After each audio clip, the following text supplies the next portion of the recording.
Assalamualaikum semua, para pecinta horor dimanapun kalian berada. Selamat datang di channel Suro Bajol. Di video kali ini aku akan membawakan sebuah pengalaman horor di malam kemah pramuka. Bagaimanakah kisah selengkapnya? Kita simak videonya berikut ini.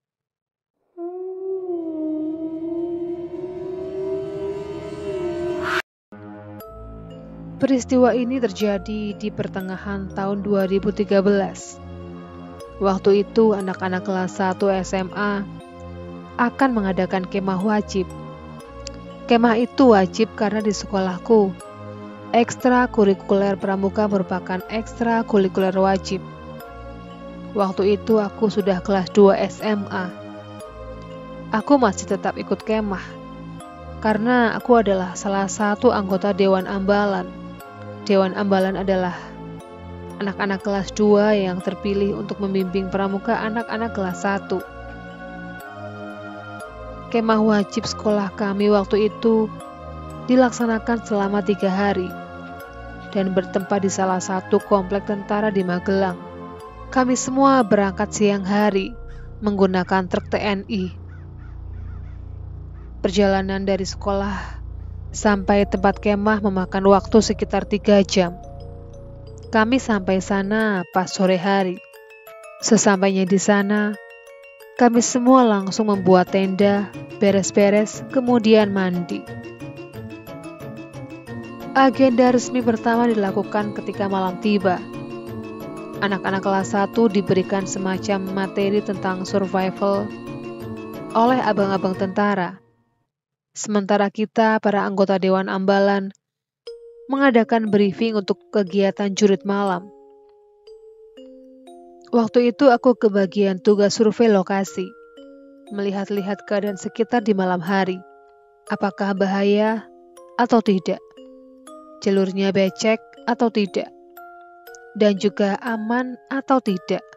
Dan ketika survei itu, aku mulai merasa ada sesuatu yang tidak beres dengan satu rumah di sana. Rumahnya besar, tapi tidak terawat karena sudah lama kosong. Entah kenapa ketika melewati depan rumah itu, rasanya dingin sekali. Tubuh seperti membeku sejenak, dinginnya tidak enak. Tapi waktu itu belum ada yang aneh, hanya berasa dingin sekali. Singkat cerita, malam itu kami tim survei menyatakan tempat di sana cukup ramah sebagai area jurit malam pada malam kedua. Pagi harinya, tim survei menentukan rute yang akan dilewati untuk jurit malam. Rute sudah fix dan tinggal mengatur pembagian pos. Waktu itu kalau tidak salah ada beberapa pos. Ada pos game, pos kuis, pos kedisiplinan, dan salah satu pos khusus yang sengaja dibuat oleh anak-anak Dewan Ambalan yaitu pos hantu, alias pos yang dibuat untuk menakut-nakuti kelompok yang lewat. Akhirnya malam pun tiba.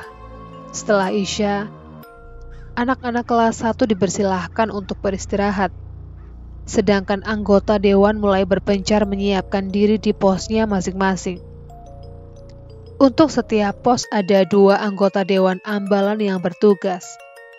Entah apes atau bagaimana, waktu itu aku mendapatkan jatah untuk berjaga di pos hantu, sendirian pula. Dan yang lebih apes lagi, pos hantu yang harus aku jaga itu lokasinya berada tepat di belakang rumah yang aku jelaskan tadi. Sekitar pukul 11-an, anak-anak kelas 1 mulai disiapkan untuk mengikuti jurit malam. Setelah semua peserta siap di lapangan, salah seorang kawanku memberikan arahan rute awal jurit malam. Dan rute pertama yang mereka lalui adalah rumah gede itu. Jadi rute pertama adalah melewati depan rumah itu, kemudian berjalan ke belakang rumah. Kemudian berjalan-jalan di sawah-sawah. Pos yang lain ada di sawah-sawah itu. Ada 2 pos hantu dalam acara jurit malam ini.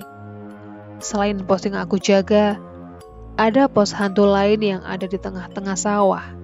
Ada salah satu pesan yang kami sampaikan kepada adik-adik kelas sebelum mereka berangkat. Teruslah berhitung. Jangan sampai anggota kelompok kalian bertambah. Semacam pesan yang sebenarnya hanya untuk menakut-takuti para peserta.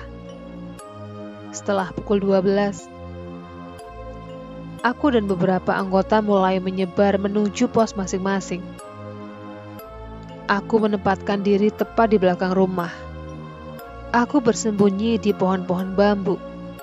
Dan tragedi pun dimulai. Setengah jam menunggu, aku merasa sangat tidak nyaman di tempat itu. Sayup-sayup, aku mendengar suara wanita menangis. Tangisannya masih sangat pelan sembari berkata, "Kak, tolong kak, sakit." Mendengar suara itu, aku pun berkata, "Siapa ya? Kalau sakit, berhenti di sini saja. Nanti saya panggilkan PMI." Namun ketika aku melihat ke sekeliling, ternyata tak ada siapapun. Aku mulai merinding. Suara yang tadinya agak jauh menjadi semakin dekat. Aku pun berteriak, "Woi, siapa ya? Jangan main-main sama aku." Aku masih mengira ada temanku atau adik kelasku yang menjahiliku. Aku pun berdiri dan melihat sekeliling dengan teliti. Dan hasilnya nihil. Tetap tak ada siapapun. Aku tidak menyadari kalau itu kuburan keluarga karena kuburannya sudah tidak terawat dan banyak tertutupi rumput. Aku tidak menghiraukan suara itu. Aku kemudian memutuskan untuk duduk lagi di tempat awalku tadi. Namun ada satu hal yang tiba-tiba mengagetkanku. Suara tangisan yang sebelumnya kecil dan agak jauh, mendadak menjadi semakin dekat. Bahkan terasa seperti tepat di belakangku. "Kak, tolong aku. Aku sakit, Kak. Gak kuat." Aku langsung lemas. Badanku penuh dengan keringat. Bulu kuduku berdiri. Aku berusaha menguatkan diri agar bisa lari secepatnya. Aku menahan kepala agar tidak menengok ke belakang. Karena kepalaku agak terasa ditarik supaya menoleh ke belakang. Kakiku lemas. Badanku juga lemas. Mau teriak, tapi tidak bisa. Mau menyebut pun aku juga tidak bisa. Karena pikiranku sudah tidak karuan. Barulah setelah beberapa saat, aku kemudian bisa berteriak. Niatnya aku mau berteriak Allahu Akbar, tapi tidak bisa. Dan hanya keluar, "Ah!" Badanku bisa bergerak. Aku pun melari ke depan. Aku lari lumayan jauh melewati semak-semak yang tinggi. Dan sial, di tengah-tengah pelarianku, sandalku putus tepat ketika aku berada di depan pintu rumah kosong itu. Suara perempuan nangis sudah tidak ada. Tetapi dari dalam rumah itu terdengar suara manusia mengetuk pintu dari dalam rumah.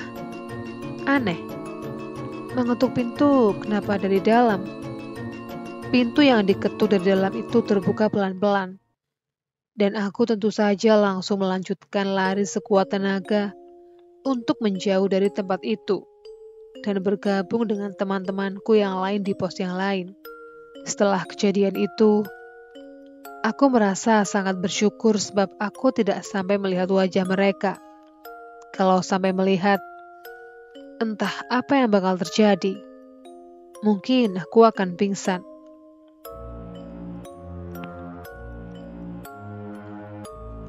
Demikianlah pengalaman hororku ketika aku ikut kemah di malam hari. Sekian dulu video kali ini. Jumpa lagi di video berikutnya.